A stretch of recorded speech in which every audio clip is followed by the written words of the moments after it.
है। चलिए हम शुरू करते हैं। काशी जी के दशाश्वमेध घाट पर स्नान करके एक मनुष्य बड़ी व्यग्रता के साथ गोधूलियों की तरफ आ रहा था। एक हाथ में मैली सी तौलिया में लपेटी हुई भीगी धोती और दूसरे में सुरती की गोलियां की कई डिब्बियां और सूंघने की एक पुड़िया थी। उस समय दिन के 11 बजे थे। गोधूलियों की बाईं तरफ जो गली है उसके भीतर एक और गली में थोड़ी दूर पर एक टूटे से पुराने मकान में वो जा घुसा। मकान के पहले खंड में बहुत अंधेरा था, पर ऊपर किसी की मनुष्य की रहने की जगह थी। नवागत मनुष्य धड़धड़ाता हुआ ऊपर चढ़ गया। वहाँ एक कोठरी में उसने हाथ की चीजें रख दी और सीता सीता कहकर पुकारने लगा। क्या है? कहती हुई एक 10 बरस की बालिका आ खड़ी हुई। तब उस पुरुष ने कहा, सीता जरा अपनी बहन को बुला ला। अच्छा, कहकर सीता गई और कुछ देर में एक नवीना स्त्री आकर उपस्थित हुई। उसे देखते ही पुरुष ने कहा, लो, हम लोगों को तो आज ही जाना होगा। इस बात को सुनकर स्त्री कुछ आश्चर्ययुक्त होकर और झुंझला कर बोली, आज ही जाना होगा? या क्यों? भला आज कैसे जाना हो सकेगा? ऐसा ही था तो सवेरे भैया से कह देते। तुम तो जानते हो कि मुंह से कह दिया, बस छुट्टी हुई। लड़की कभी विदा की होती ना तो मालूम पड़ता। आज तो किसी सूरत में जाना नहीं हो सकता। तुम आज कहती हो, हमें तो अभी जाना है। बात यह है कि आज ही नवल कलकत्ते से आ रहे हैं, आगरे से अपनी नई बहू को भी साथ ला रहे हैं, सो उन्होंने हमें आज ही जाने के लिए इसरार किया है। हम सब लोग मुगल सराय से साथ इलाहाबाद चलेंगे। उनका तार मुझे घर से निकलते ही मिला, इसी से मैं झट नहा धोकर लौट आया। बस अब करना ही क्या है, कपड़ा वपड़ा जो कुछ है बांध लो, घंटे भर में खा पी लो। जब हम तुम्हें विदा कराने आए ही हैं, तब कल के बदले आज ही सही। हाँ, यह बात है, नवल जो चाहे करावे। क्या एक ही गाड़ी में न जाने से दोस्ती में बट्टा लग जाएगा? अब तो किसी तरह रुकोगे नहीं, जरूर ही उनके साथ जाओगे। पर मेरे तो नाक दम आ जाएगी। क्यों? किस बात से? उनकी हंसी से और किससे? हंसी ठट्टा भी राह में अच्छी लगती है, उनकी हंसी मुझे नहीं भाती। एक रोज मैं चौक में बैठी पूड़ियाँ काट रही थी, कितने में न जाने कहाँ से आकर नवल चिल्लाने लगे, ए बुआ, ए बुआ, देखो तुम्हारी बहू पूड़ियाँ खा रही है। मैं तो मारे शर्म के मर गई। हाँ, भाभी जी ने बात उड़ा दी। वे बोली, खाने पहनने के लिए ही तो आई है। पर मुझे उनकी हंसी बहुत बुरी लगी। बस इसी से तुम उनके साथ नहीं जाना चाहती? अच्छा चलो, मैं नवल से कह दूंगा कि यह बेचारी कभी रोटी तक तो खाती नहीं, पूड़ियाँ क्यों खाने लगी। इतना कहकर वंशीधर कोठरी से बाहर चले गए और बोले, मैं तुम्हारे भैया के पास जाता हूँ, तुम रो रुला कर तैयार हो जाना। इतना सुनते ही जानकी देवी की आंखें भर आई और आषाढ़ सावन की ऐसी झाड़ें लग गई। वंशीधर इलाहाबाद के रहने वाले हैं, बनारस में उनका ससुराल है। स्त्री को विदा कराने आए हैं। ससुराल में एक साले साली और सास के सिवा और कोई नहीं है। नवल किशोर इनके दूर के नाते में ममेरे भाई हैं, पर दोनों में मित्रता का ख्याल अधिक है। दोनों में गहरी मित्रता है। दोनों एक जान दो कालिब हैं। उसी दिन वंशीधर का जाना स्थिर हो गया। सीता बहन के संग जाने के लिए रोने लगी। माँ रोती धोती लड़की की विदा की सामग्री इकट्ठा करने लगी। जानकी देवी भी रोती ही रोती रह गई। कोई चीज़ भूलने पर धीमी आवाज़ से माँ को याद भी दिलाती। 1 बजने पर स्टेशन जाने का समय आया। अब गाड़ी आई, कल लाने कौन जाए? ससुराल वालों की अवस्था अब आगे किसी नहीं रही कि 2-4 नौकर चाकर हर समय बने रहे। सीता के बाप के न रहने से काम बिगड़ गया।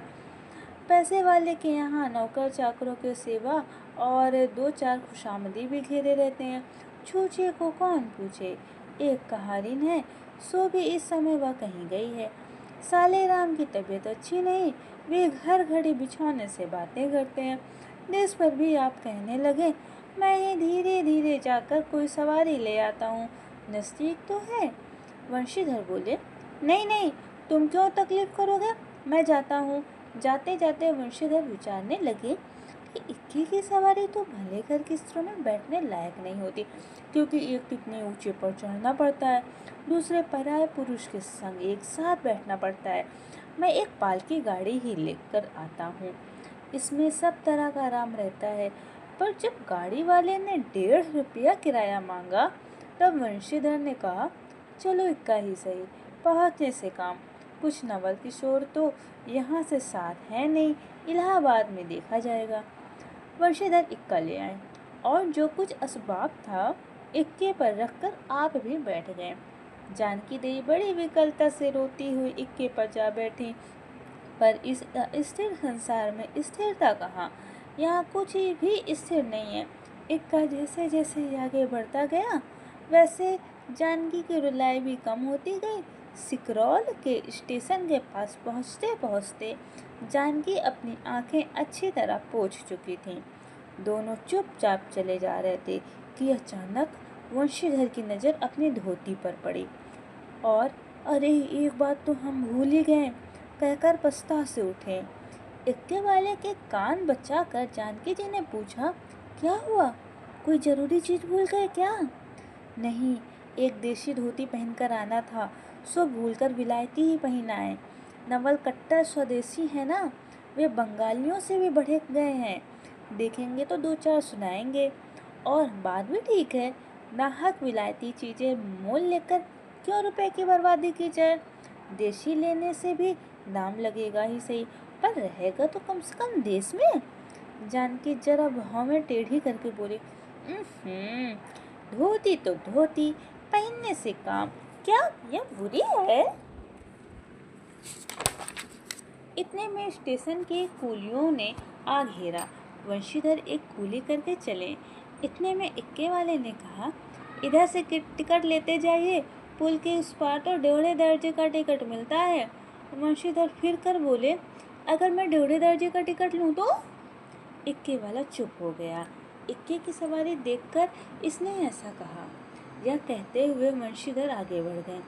यथा समय रेल पर बैठकर वंशीधर राजघाट पार करके मुगल सराय पहुँचे। वहाँ पुल लांघकर दूसरे प्लेटफार्म पर जा बैठे। आप नवल से मिलने की खुशी में प्लेटफार्म के इस छोर से उस छोर तक टहलते रहे। देखते देखते गाड़ी का धुआं दिखलाई पड़ा। मुसाफिर अपनी अपनी गठरी संभालने लगे। रेल देवी भी अपनी चाल धीमी करती हुई गंभीरता से आ खड़ी हुई। वंशीधर एक बार चलती गाड़ी ही में शुरू से आखिर तक देखे, पर नवल का तो कहीं पता नहीं। वंशीधर फिर सब गाड़ियों को दोहरा गए, तेहरा गए, भीतर घुस कर एक एक डिब्बे को देखा, लेकिन नवल ना मिले। अंत को आप ही खिंचला उठे और सोचने लगे कि मुझे तो वैसी चिट्ठी लिखी और खुद ही नहीं आए, मुझे अच्छा उल्लू बनाया। अच्छा जाएंगे कहाँ, भेंट होने पर समझा लूँगा।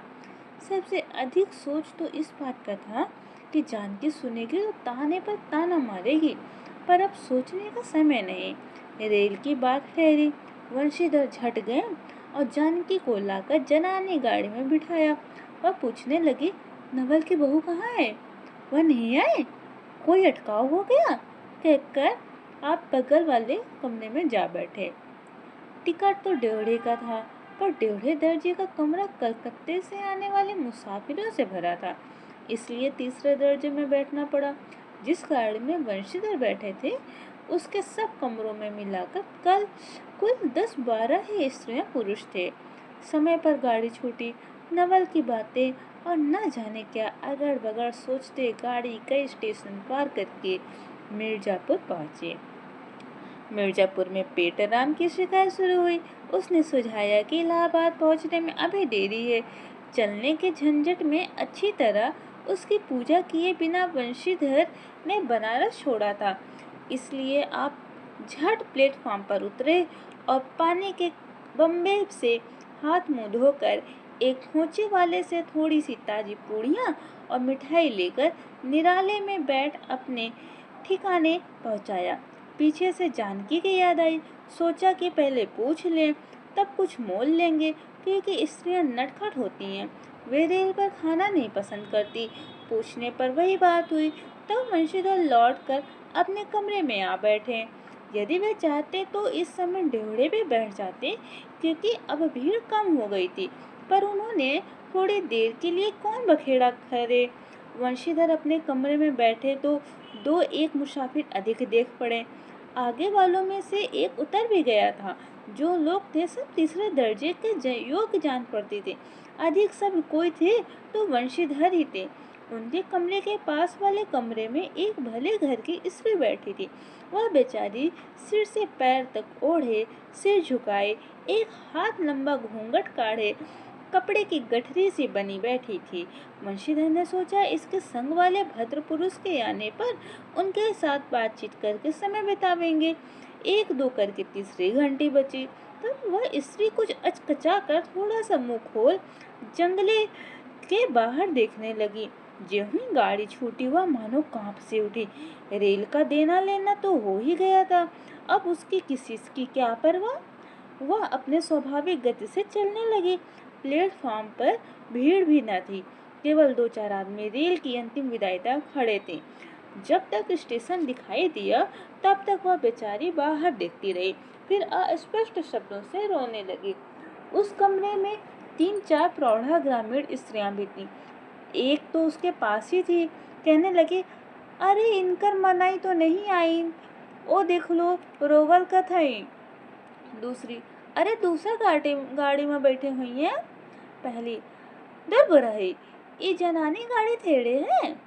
दूसरी, तो भलो तो कहू, कहकर दूसरी भद्र महिला पूछने लगी, कौन गाँव उतरबू बेटा, मिर्जापुरा चढ़ी हो ना।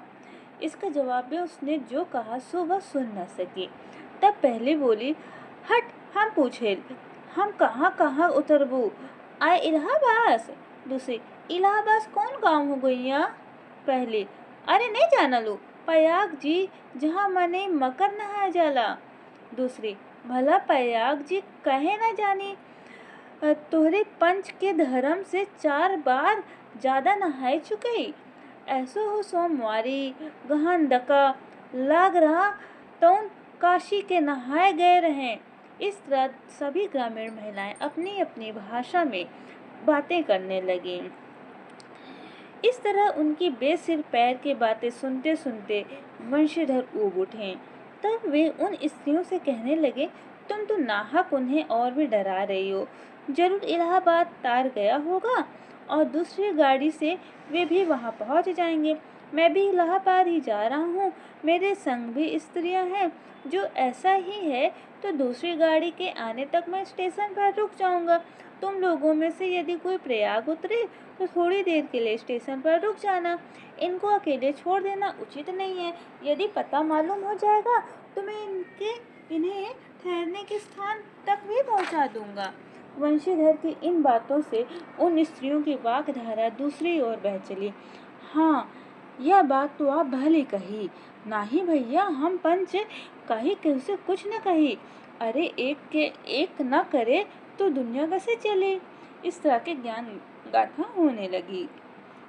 कोई कोई तो दूसरी बेचारी को सहारा मिलते देख खुश हुए और कोई नाराज भी हुए। क्यों सो मैं नहीं बतला सकती। गाड़ी इलाहाबाद के पास पहुंचने को हुई। वंशीधर उस स्त्री को धीरज दिलाकर आकाश पाताल सोचने लगे। यदि तार में कोई खबर न आई होगी तो दूसरी गाड़ी तक स्टेशन पर ही ठहरना पड़ेगा, और जो उससे भी कोई ना आया तो क्या करूँगा। जो हो गाड़ी नैनी से छूट गई। अब साथ की उन अशिक्षित स्त्रियों ने फिर मुंह खोला, का भैया का बिना टिकस के आवत हुए तो ओकर न सजाए होला। इस तरह की बातों के बाद वंशीधर क्रोध से लाल हो गए। उन्होंने इसे खूब धमकाया। उस समय तो वह चुप हो गया, पर यदि इलाहाबाद उतरता तो वंशीधर से बदला लिए बिना न रहता। वंशीधर इलाहाबाद में उतरे।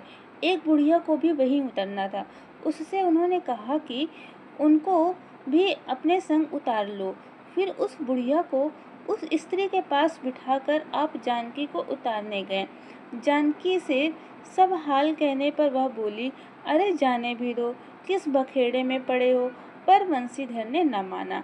जानकी को और भद्र महिला को एक ठिकाने बैठाकर खुद स्टेशन मास्टर के पास गए।